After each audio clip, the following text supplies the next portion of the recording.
Henry David Thoreau is credited with having said, "The mass of men lead lives of quiet desperation and die with their song still inside them." Think about that for a moment. Is that how you would like to live your life? A life of despair where you bury your potential? Or would you like to live your life with creativity and enthusiasm?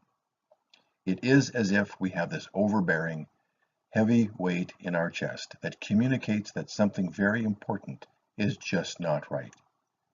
This weight has the power to hobble us and prevent personal growth. I have observed patients describe this weight as intense boredom, the intense pain of loss or failure, the tension of unresolvable conflict, the anguish of inadequacy, the heavy darkness of aloneness, the despair of hopelessness, the restlessness of meaninglessness, and the angst of perpetual uncertainty. The source of this angst is what I call the existential burdens. These burdens are existential in that they are observed to be present in all humans. They are realities that are part of our essence. They are burdens in that they are a load that we must carry, no matter how oppressive or worrisome.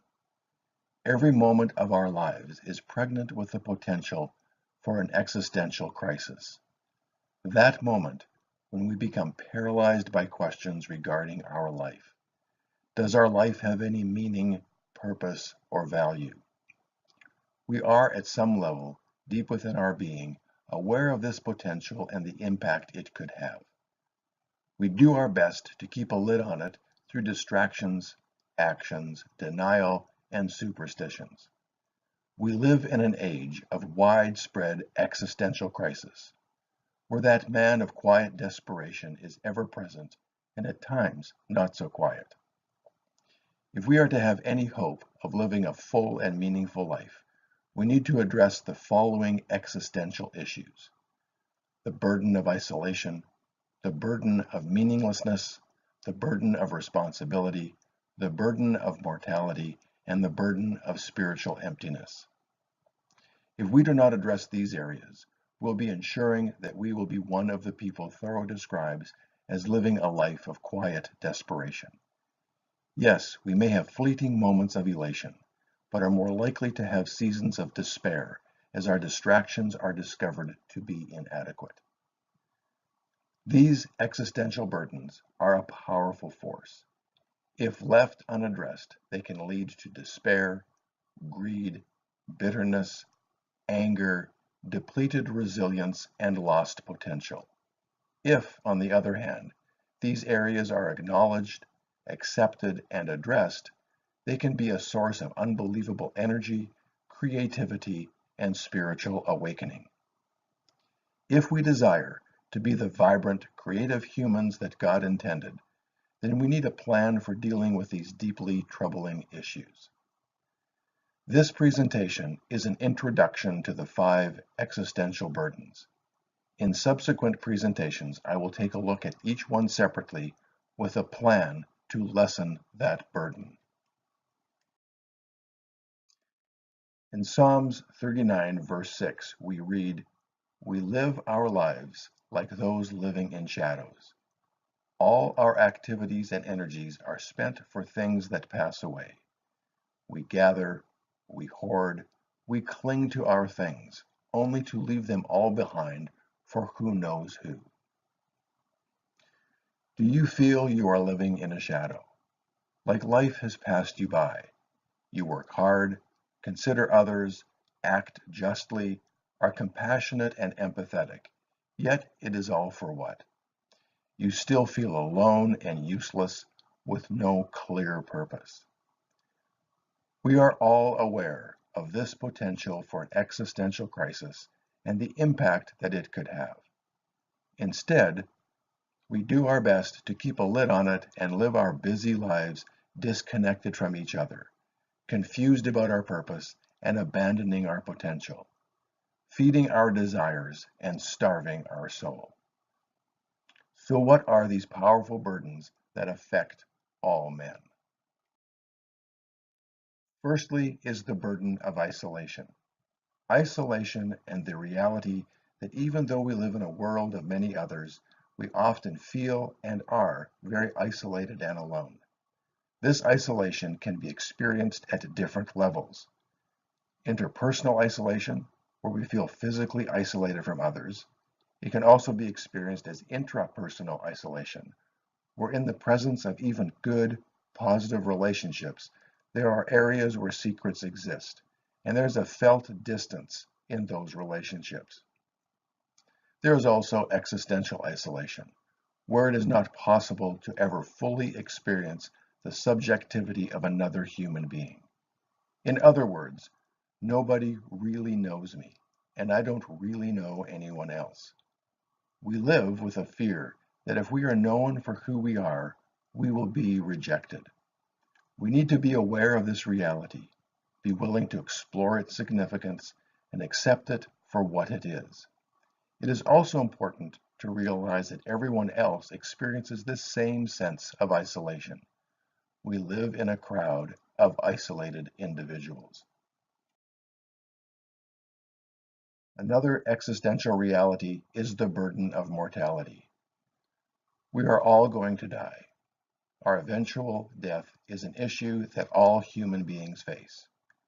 For many people, the subconscious anxiety caused by a fear of death is behind a lot of their daily anguish. This is a reality we need to acknowledge and accept. It is not healthy to live oblivious to death or to live in constant fear of death. If you value and count your days, you are more likely to use them wisely. The burden of free choice is another existential reality. We are in the privileged and yet the terrifying position of being able to create who we are through the choices we make. The terrifying part is that it is our personal and individual responsibility to make those choices. If you abandon your responsibility through living as a victim with bitterness, fear, or anger, you are also giving up your power and ability to create a new you. It is ultimately your choice, a choice that should be seen as a freedom and not as a hindrance. Another existential issue we struggle with is meaninglessness. Searching for meaning is a reality of human life. What it boils down to is the question, why are we here? Or why do we exist? We can pursue meaning on three different levels. We can pursue false meaning, transitory meaning, or ultimate meaning. False meaning is a type of meaning that is often just a pleasant diversion and not helpful in any way. Often, it is the pursuit of activities for immediate pleasure, and often these activities are harmful. In the long run, the pursuit of food, drink, drugs, money, power, or any other activity considered immediately pleasurable is not connected to any form of lasting meaning. These pursuits can be an effective diversion from the angst of these existential burdens for a season, but they will eventually be found inadequate if they don't kill you first.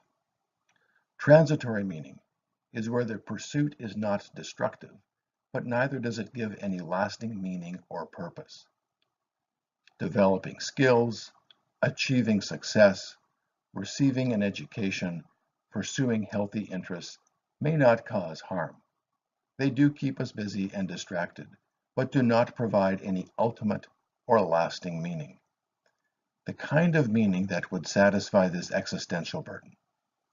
Ultimate meaning is found through a relationship with something or someone greater than us. This ultimate meaning transcends the other issues of relationship, mortality, and choice, and can put those other areas into a proper perspective. The issue is, how do you find this meaning? Lastly is the burden of spiritual emptiness, a self-centered life, disconnected from the universe. Wrestling with how we fit in this complex universe is a major burden. We, as individuals, are our only experience of the universe, and that experience is very inadequate. The universe is a complex entity of which we are only a small part. No matter how much we study and investigate, much of it remains a mystery. How we fit into this grand design is a cause for anguish. We know there is a design, and we know that we are not the designer. How should we relate to that designer? These existential realities can either hold us in a pit of despair or direct us to a well of creative energy. Let's take a little closer look at the impact of these existential burdens. Back to Henry David Thoreau's quote, "The mass of men lead lives of quiet desperation." Unresolved issues with the existential burdens cause an undercurrent of unrest. This unrest is painful boredom that is unsettling, troubling, and at times feels like insanity. Even though we may not be able to identify it, we know something is wrong and that we need to do something, anything, to lessen the pain. This unrest drains our resilience, energy, vitality, and drive. It becomes a distraction from moving ahead with life. It becomes a heavy burden that is carried daily, and we are left drained and discouraged. Our creativity and potential are abandoned as we must use all our resources to carry and address this burden. The discomfort caused by these existential burdens demands a solution, some level of comfort that will allow us to continue living our lives and not remain stuck in an existential crisis. We are willing to gain this comfort with little regard for the cost. Our motto becomes comfort at any cost. We are willing to spend whatever we must in the passionate pursuit of comfort through distractions like drugs, alcohol, hobbies, sports, entertainment, relationships, or even work. But this feverish pursuit never brings us any substantial or lasting comfort. The relentless pursuit of comfort eventually leads to disaster. We are left drained, disappointed, and in despair. The anguish caused by this life of quiet desperation can be all-consuming. We are left with no resilience and no desire to move ahead with our lives. At this point, our creativity is gone, and options for our future are non-existent. It is no wonder that in this state people bury themselves in drugs, alcohol, or self-destructive activities. It is not a big step from consuming anguish to terminal despair. A life of depression, chronic anxiety, psychosis, or even suicide. These issues are part of all of our lives. They are part of what it means to be a human. Most often, these burdens take us on a path of slow destruction. We become part of the most men leading lives of quiet desperation. But as we shall see, if handled productively, these existential burdens have the power to transform us and awaken our creativity and potential. I invite you to join me on this difficult journey to explore these burdens and see if we can find that path of freedom, potential, and true spiritual awakening. For references and more information, please contact the Fractured Resilience website, and for updates on future presentations, subscribe to the Fractured Resilience YouTube channel. Thank you.